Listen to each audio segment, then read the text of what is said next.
২০২৫-২৬ শিক্ষাবর্ষে মেডিকেল ও ডেন্টাল কলেজে ভর্তির বিজ্ঞপ্তি প্রকাশ করেছে স্বাস্থ্য শিক্ষা অধিদপ্তর। আজ মঙ্গলবার ১১ নভেম্বর থেকে অনলাইনে আবেদন শুরু হয়েছে। এবারের ভর্তি বিজ্ঞপ্তিতে দেখা গেছে সরকারি বেসরকারি মেডিকেল কলেজ মিলিয়ে মোট ৭২২টি আসন কমানো হয়েছে। এর মধ্যে সরকারি মেডিকেল কলেজে ৩৫৫টি আসন কমেছে, আর বেসরকারি কলেজে কমেছে ৩৬৭টি। বিশেষভাবে লক্ষ্য করা গেছে, দেশের সেরা ৯টি মেডিকেল কলেজে মোট ২০৫টি আসন কমানো হয়েছে। এসবের মধ্যে পুরনো ৮টি সরকারি মেডিকেল ঢাকা, চট্টগ্রাম, ময়মনসিংহ, রাজশাহী, সিলেট, এমএজি ওসমানী, বরিশাল শেরে বাংলা, স্যার সলিমুল্লাহ এবং রংপুর মেডিকেল কলেজ প্রতিটিতে ২৫টি করে আসন কমানো হয়েছে।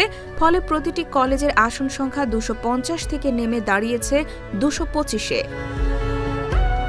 এছাড়া শহীদ সোহরাওয়ার্দী মেডিকেল কলেজেও ২৩০ থেকে ৫টি কমিয়ে ২২৫ আসন নির্ধারণ করা হয়েছে।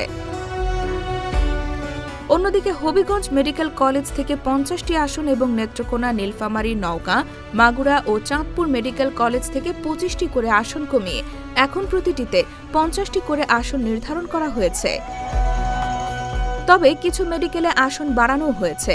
গাজীপুরের শহীদ তাজউদ্দিন আহমদ, টাঙ্গাইল ও পটুয়াখালী মেডিকেল কলেজে ২৫টি করে আসন বেড়েছে।